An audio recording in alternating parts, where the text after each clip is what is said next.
Failure is not the real killer of success, fear is. It's like trying to climb a mountain but with 200 kilos on your back. Nearly impossible, and no matter how hard you try, you cannot get started with it.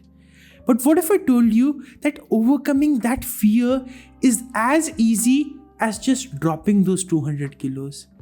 All it takes is one moment, and today I'm going to help you do just that so that you can overcome that fear, that self-doubt, that nagging voice inside your head and turn all your dreams into reality. Over the next few minutes, you'll learn why you actually feel afraid and it's not what you think. After that, we'll move on to understanding the neuroscience behind fear so that we can overcome it from the grassroots. And finally, I'll give you 3 simple steps that you can take action on right now to overcome that fear and get started on your goals. So without further ado, let's get started. For most of my life, I never considered myself to be an artist, at least not in the paintbrush and canvas kind of way. I just never had my way around with colors from the nursery grade itself. I'd get confused, I would draw random shapes, and art class was one of my least favorite classes in the school. I tried my best to avoid it, but what could I do? It was compulsory. So I just went on with it year after year, hearing the same dialogue from every single teacher I had. What are you doing? You can't even draw an apple? They were shocked. They couldn't believe that a 5th grader could not even draw a simple apple. But that's who I was. I just never considered myself to be gifted. And so when I show people this painting right here that you see, and when I say that I'm the one who painted it, it comes as a surprise to me as well every single time that I say it. Why? Because as you can see, it says my name here, Prabhsimrat 7A. I painted this when I was in the 7th grade. In the 5th grade, I couldn't even draw an apple. So how does one go from so many years of struggling, of confusion, of feeling beaten, of feeling like they cannot do it, to this? Something that people appreciate, something that you can call a success. And that journey is what I went through when I overcame the fear inside me. In the 7th grade, I had a new art teacher. I used to call him Anoop sir, and he is one of the best teachers that I've ever had in my life. His enthusiasm to artistry, to painting was so infectious that a student like me who dreaded the art class started to enjoy it. For the first time ever, a teacher did not criticize me for not being able to paint an apple right or to make a one right. Instead, what he did was, he guided me. He looked at those drawings that I made on the very first day of class and said, "That's interesting. Maybe we can work together to make it better." For the first time, I did not hear any criticism. Instead, I got support, I got encouragement, I got empowerment, and that pushed me to step beyond my fears. Because in my mind, I always thought, I'm not an artist, I cannot do this. I just don't have it in me. But he changed that one day at a time. We moved step by step, from one drawing to another, to sketches, eventually to a day many months down the line when he asked me, "Would you like to make a painting for the school exhibition?" And instantly, that fear kicked back again. I was like, "No sir, I cannot do it." I made up excuses. "Sir, I have a project coming up and I really need to work on it. And I only have it due in like 4 weeks, so I don't think I'll be able to paint." You know what he said? "I'm enrolling your name, you have to make one." That's all. He pushed me beyond the ledge, he pushed me off the cliff and into action. And that was all it took. I got a canvas the next day, I searched for a painting to make, and I actually made a painting for the first time in my life. And the day that was done, I asked him, "Sir, can we do another one? We still have 2 weeks left." Just imagine the difference in my attitude.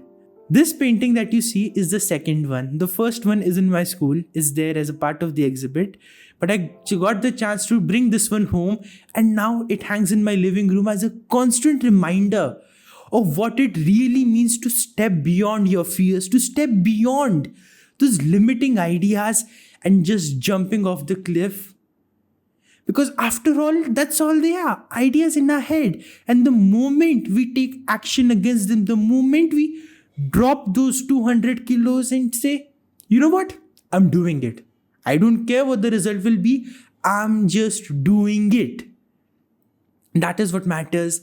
And that is why overcoming that fear and that voice inside your head is so easy. After I went through this miraculous transformation, I felt curious. That was this just a one-off miracle, or can we actually overcome the fears inside our heads? What is the science behind it? And when I went into this deep dive, I found that there's massive research in neuroscience and psychology that supports this idea that we can, in an instant, overcome the fear inside our heads, and is an excerpt that presents that to you. Our studies and clinical interactions, as well as those of others, suggest that a major factor in how we experience fear has to do with the context. When our thinking brain gives feedback to our emotional brain and we perceive ourselves as being in a safe space, we can then quickly shift the way we experience that high arousal state, going from one of fear to one of enjoyment and excitement. That is a powerful insight.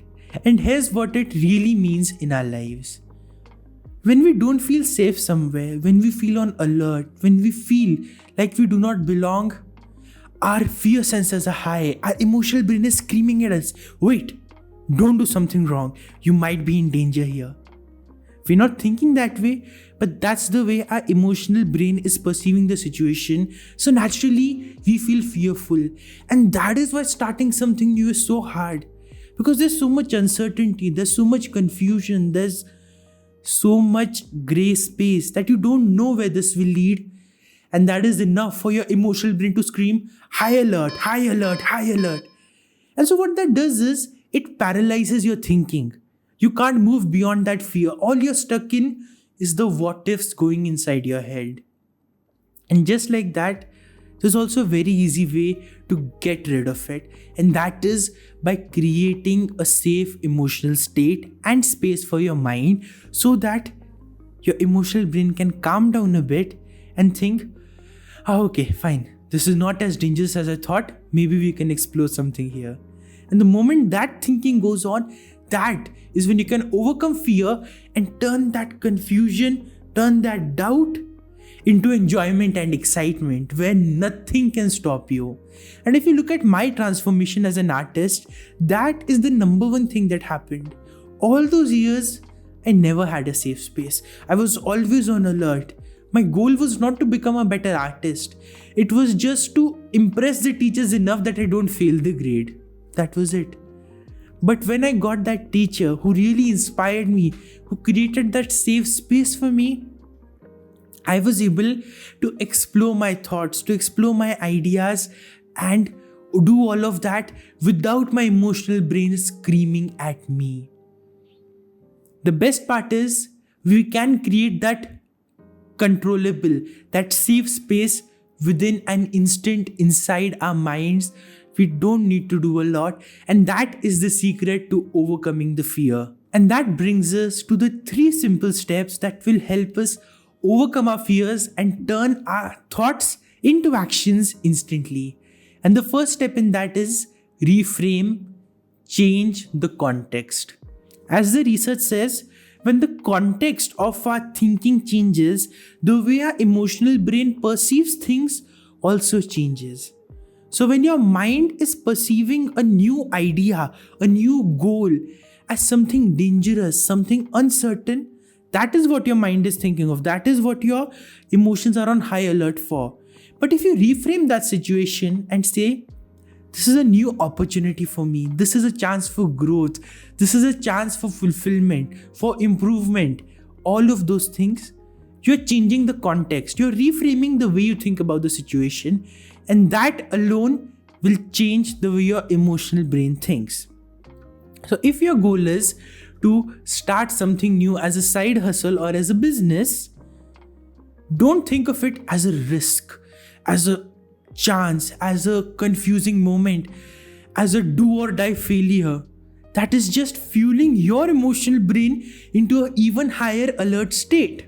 Think of it as an experiment, as something playful, as something that will bring you joy, and shifting that context alone will change everything.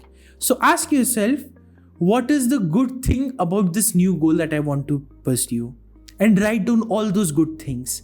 Even if they seem distant right now, it's fine. What we want to do here is calm down your emotional brain, and this will do just the trick.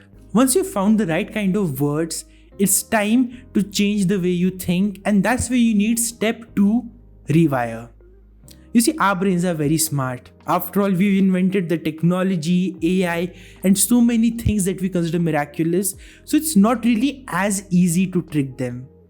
They know that something that happens just once can be a chance event, but something that happens over and over again, now that is deliberate and that is accurate.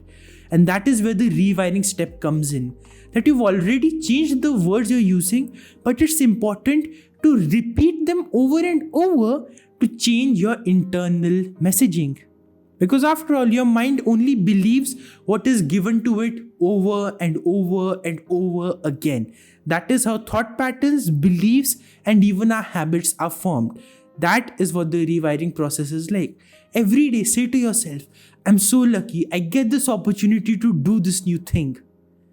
Repeat those empowering words, and you will start rewiring your brain for success and rewiring it away from the fear that holds you back. And that brings us to step 3, reinforce. Our brains need proof that the new thoughts we're thinking are real, that they're trustworthy, and that there's something we can turn into beliefs. And for that, we need actions that resonate with them. After all, our brains look for congruency, they look for patterns. And if those patterns don't translate from our thoughts into our actions, there's a mismatch. And when there's a mismatch, problems come up, fears come up. That uncertain space again allows doubt to come in. So you don't want to let that happen. Now that you have a safe space inside your head, take action on it and jump right into doing something. Don't ruminate, don't talk about it, don't spend time in just planning.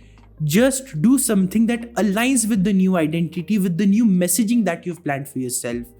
And that is important because that is the only way your mind will know, okay, I'm dealing with a different person now. I'm dealing with someone who's confident, someone who's worthy, someone who's all out and going for success. And that is a very different and a very important attitude to have.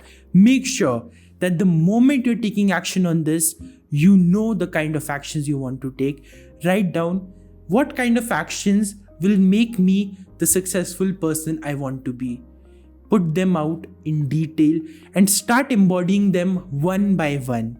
It might feel hard at first, but it's really, really important to do.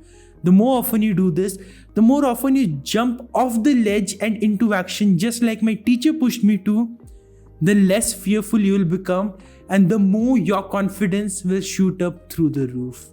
All you need are these 3 questions and these 3 steps answered and implemented on. I'd love to know how you're doing that in the comment section, and if you need any help from me, do let me know. I'd be happy to help. Know that I'm always rooting for you and I'm here for your success. Thank you.